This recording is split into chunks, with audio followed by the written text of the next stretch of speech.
سر جو آج supreme court کے اندر ٹویٹ ہے کیس کے حوالے سے مریم نواز کی، وہ ہے دعا اور امید ہے ایک فرد کی خواہش پر ایک جماعت کو ریلیف دینے اور حکومت کی ڈوبتی کشتی کو سہارا دینے کے لیے پوری عدلیہ کی ساکھ کو داؤ پر نہیں لگایا جائے گا۔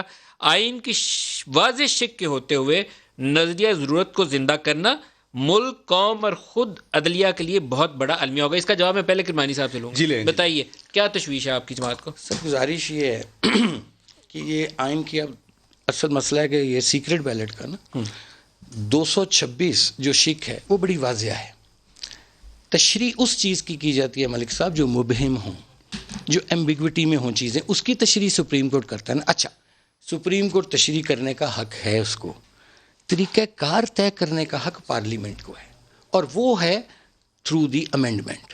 یہ لائیں کیوں نہیں لاتے؟ یہ لائیں امینڈمنٹ اس میں کبھی یہ آرڈیننس جاری کرتے ہیں، عدالت میں ریفرنس لے کے جاتے ہیں، پھر سپریم کورٹ میں دیتے ہیں، پھر قومی اسمبلی میں بل لانے کی کوشش کرتے ہیں۔ یہ خود کنفیوز ہیں، کیوں؟ کہ ان کی نیتیں خراب ہیں، ان کی نیتوں میں فطور ہے۔ آج ان کو یاد آ گیا، وہ تو کہتے ہیں اوپن بیلٹنگ کریں، اس میں فطور کہاں سے؟ اچھا اوپن بیلٹنگ کریں، الیکٹورل ریفارمز لے آتے 3 سال میں۔ اچھا اس کے بعد چیئرمین لائیں، لے آئیں، بسم اللہ، موسٹ ویلکم، لائیں نا بھائی، پارلیمنٹ میں لائیے نا۔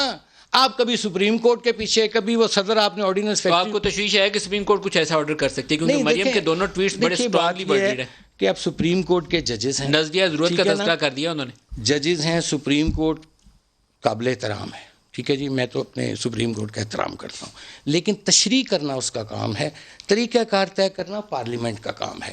آپ کو یاد ہوگا ماضی میں بھی جو ہوا ہے وہ تشریح کی گئی ہیں، لیکن جو پارلیمنٹ کا کام ہے وہ پارلیمنٹ، یہ امینڈمنٹ، اچھا یہ امینڈمنٹ سر افتخار چودھری صاحب نے تو جنرل مشرف کو 3 سال دے دیے تھے۔ امینڈمنٹ کیوں نہیں لائے؟ یہ لاتے ہیں سر، بتائیے گل صاحب۔ اچھا، ایک تو آپ کرمانی صاحب سے گزارش کرنی کہ میں نے بڑے سکون سے ان کی بات سنی، کیونکہ یہ بھی پڑھے لکھے آدمی، جب کراس ٹاک ہوتی ہے وہ اچھا نہیں لگتا، لوگوں کو اچھا نہیں لگتا، لوگ سیکھنا چاہتے ہیں۔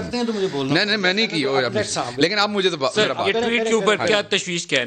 دو باتیں انہوں نے بات کی۔ دیکھیں، سب سے پہلی بات تو یہ کہ آج جو مریم صفدر کا ٹویٹ ہے وہ عدالت کو ڈکٹیٹ کرنے کی ایک کوشش ہے کہ اگر آپ نے یہ فیصلہ دیا تو ہم سمجھیں گے کہ آپ یہ کر رہے ہیں، اگر آپ نے فیصلہ دیا تو ہم سمجھیں گے کہ آپ کسی کو سپورٹ کر رہے ہیں، کسی کی بہشت پہ کر رہے ہیں۔ یہ توہین عدالت ہے۔ ججز نے تشریح کرنی ہے یا ججز نے بتانا ہے کیا کرنا ہے، وہ ججز کو بہت اچھی طرح سے پتا ہے۔ ایک سزا یافتہ ترمیم تو سپریم کورٹ نہیں کر سکتی نا، یہ میں نے اور آئین کی وضاحت تو یہاں پہ رکیے گا، یہ میں نے اور آپ نے تو سپریم کورٹ کو نہیں بتانا نا،